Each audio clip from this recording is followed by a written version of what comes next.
Hello, I'm Chris the Nerd, and welcome to the channel. Today's video is a Patreon request, and if you would like to have me discuss a topic of your choosing, within reason of course, you can go to my Patreon page at www.patreon.com/ChrisTheNerd92, and for as little as $10, that perk can be yours. And while you're there, you can check out the other perks. And remember, every donation, large and small, helps to grow the channel. It's going to be a major focus in 2020, and I hope you're around for the fun.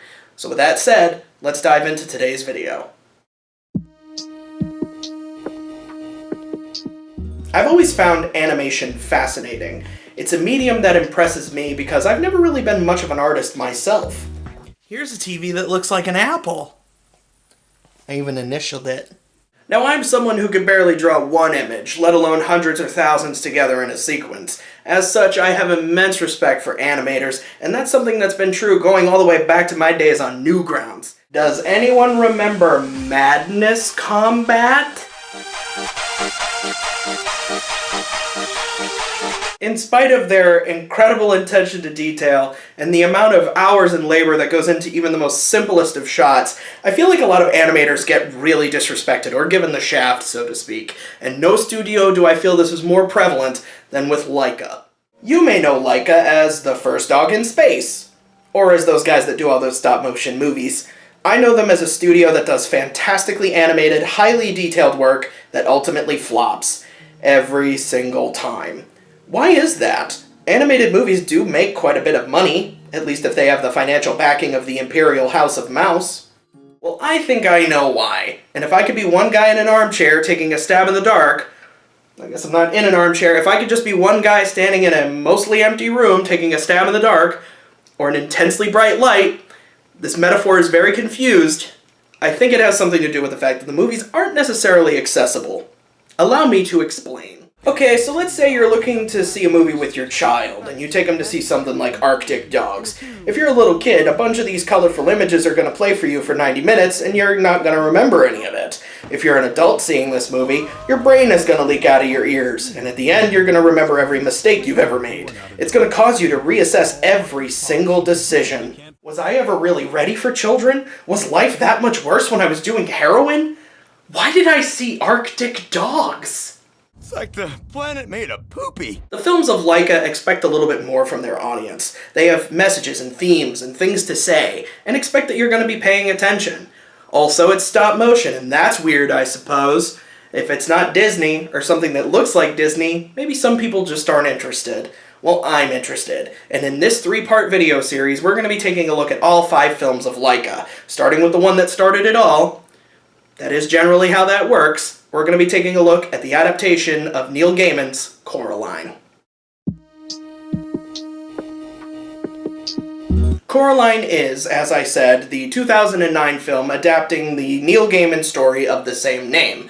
I'm not going to get into the differences between book and film. If you want to watch something like that, check out friend of the channel, Dom Noble's Lost in Adaptation episode on the subject. It's really good, he goes into all the nitty-gritty, and he's pretty entertaining to boot.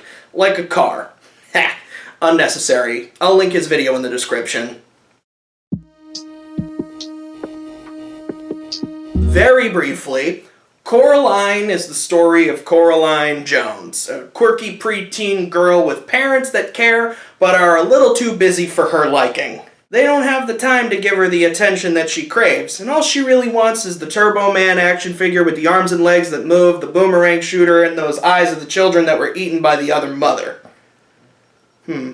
Coraline finds a doorway in her house to another world that's way better than the one she's leaving behind. And it's way better because the food is good, everybody's super nice, and they treat her like she's the most important person on the planet. So it's essentially like an anime isekai, but with a grim fairy tale twinge to it. Coraline is the story of a girl who must understand that her hardworking parents still care about her, and undying, unconditional affection and smothering attention aren't always healthy. A lot of the things that are great about Coraline can be attributed to Neil Gaiman. It's a great story with a strong central character. I like that Coraline isn't just some annoying kid. She acts like a realistic child. She's brash, she's adventurous, and she's self-centered, but never in a way that makes her unlikable. Her wants are understandable and her frustrations are reasonable. It makes her easy to root for throughout the story. But what's truly fantastic about the movie is the look. Stop motion was the perfect medium to tell this tale. It lends an air of creepiness to the proceedings that can unnerve the audience. The other world is the same, but everything in it is slightly off. Stop motion adds an alien element to the movements of the characters that make things that much more interesting. It helps that the animation is top-notch. The amount of hours that must have gone into building some of these sets and rigs must have been astronomical, and this obviously contributed to the film's $60 million budget, but I believe every penny was well spent. The look of the character models and the sets themselves are fantastic. One of my favorite bits in the film is the making up a song about Coraline bit. There are a ton of little pieces that have to come together in order for this segment of shots to work. There are so many different things. The other father is moving, the hands are moving, the piano, the keys, the rotating platform that it's on. Every single aspect of this has to be placed perfectly in order for it to work, and it's just really impressive to watch. Well, it kind of did. The film didn't make its budget back, but it did come close, and I think that can be mostly attributed, once again, to Neil Gaiman. His work is legendary among nerds, and a lot of them probably saw the film when it came out because it was associated with him. Obviously, it wasn't enough, and I think a major reason for that is because animation is mostly tied to children, and this certainly ain't no film for little kids. It's like the planet made a poopy. And I know this to be true thanks to anecdotal evidence. Okay, so once upon a time, I had cousins. I still do. They're alive somewhere. The point is that I do have family members. I wasn't just birthed from the earth, as I've led people to believe for the last millennia. I have family members, okay? And for the purposes of this story, I have three in specific, 3 children, right? There's the oldest one, a middle one, and a youngling. And I've made it kind of a point to show these kids things that they probably shouldn't be watching just yet, because I'll be damned if I'm going to let a generation grow up watching shite while I'm around. So I took it upon myself to save them from whatever garbage they were watching that day, and I said, I'm going to put on Coraline. And, of course, the oldest one, he's like, yeah, this is totally creepy looking, but I'm going to watch it anyway because I think you're cool, and I want to appear cool as well, which we all know is a huge mistake to think that I'm cool at all. The youngest one, he didn't care. He was like, yeah, man, you know, I mean, if we're going to get snacks while we watch this, I'll watch whatever you want. And I think, I worry about him. If it came down to it, he would sell us all out for chicken nuggets.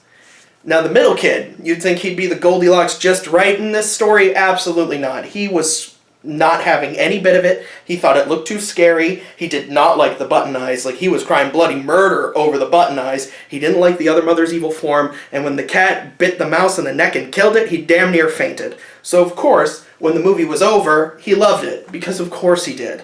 It's a great movie. Just because there's bad people in the world doesn't mean you should forget there are good people as well. That sentiment is so 2012. Crazy to think that we lived in a society then as we do now. It's almost cutely naive in a way, don't you think? Anyway, it's the major theme behind Laika's next film, ParaNorman. ParaNorman is the story of an 11-year-old boy named Norman Babcock. Bab. Norman has the ability to see ghosts, and he's played by California native Sam Darnold. I'm sorry, that's a sports reference. I don't know how that got into the script. Well, nerdy references only, my bad. Norman's ability is seen as quite odd by the closed-minded townsfolk. They either think that he's lying or that he's just an oddball. This results in him being bullied in school, stared at by passers-by, or even ostracized by his own family. There's some really interesting interpretations of Norman's powers and how they're treated in the story, especially considering some of the dialogue surrounding it. On the surface level, we get a story of a vengeful ghost haunting a closed-minded town for being just as closed-minded in the past as they are in the present. Norman has to calm the witch's ghost by putting a spell on her, because he's a hex girl.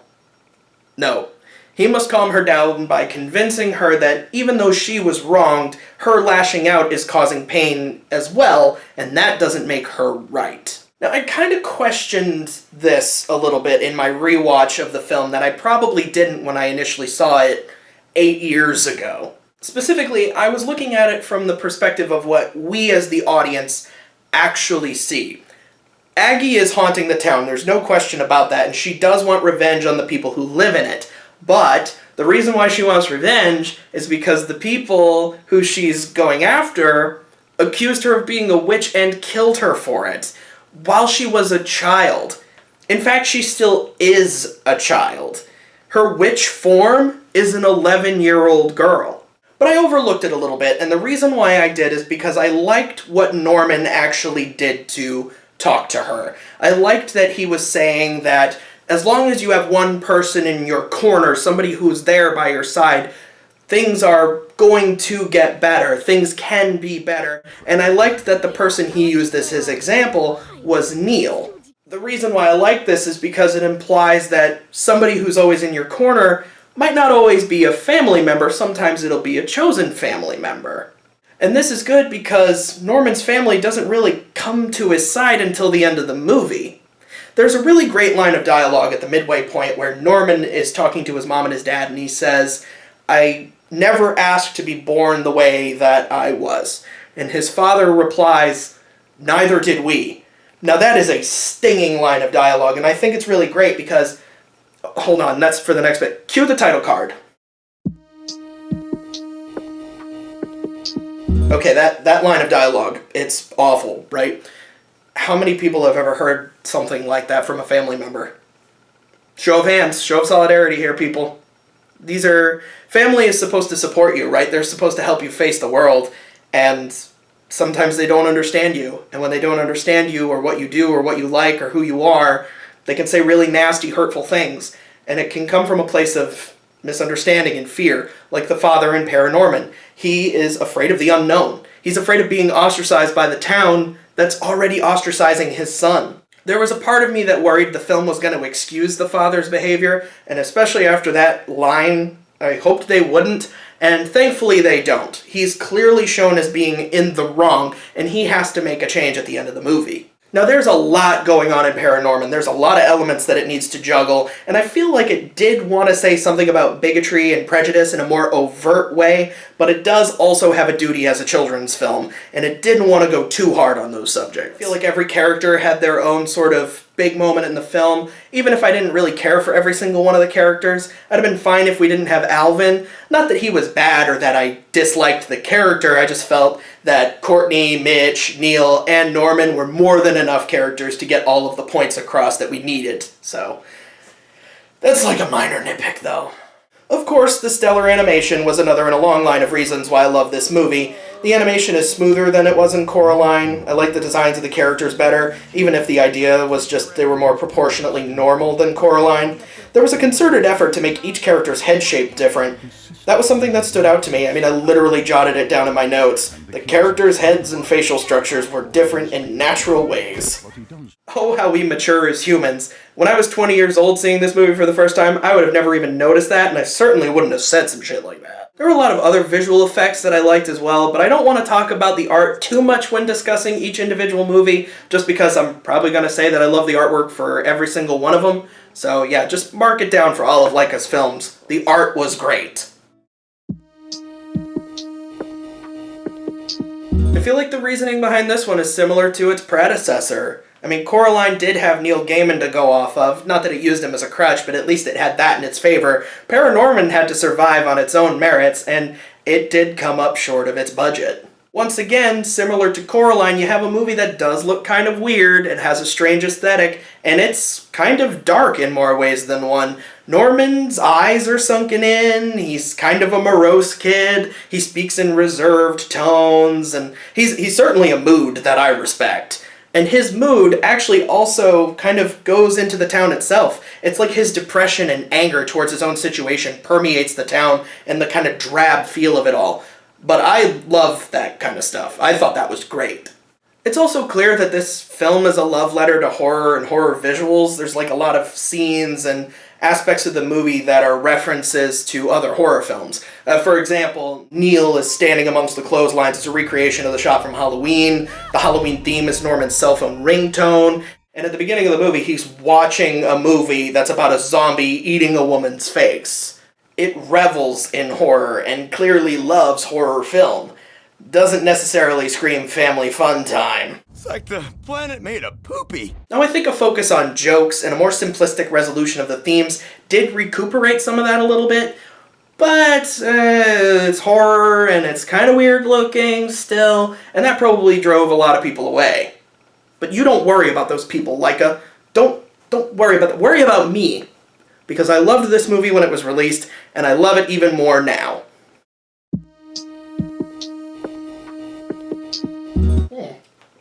4 coconut caramel shots? That's a bit much, Duncan. Now, I think it's easy to say, with the power of hindsight, that the financials of the 2 films that we've just discussed led to some of the decisions that got made with the next films. And in the next part of this series, we're going to be taking a look at the box trolls and the absolute masterpiece, Kubo and the Two Strings. And if you're excited for the next part of this video, don't forget to leave a like, subscribe to the channel, and again, if you want me to discuss a topic of your choosing, head over to the Patreon and check it out. I'm Chris the Nerd, and I don't have a catchphrasey send-off line, so I guess I'll say something weird, like I'm gonna go buy a trebuchet for fun. Bye-bye.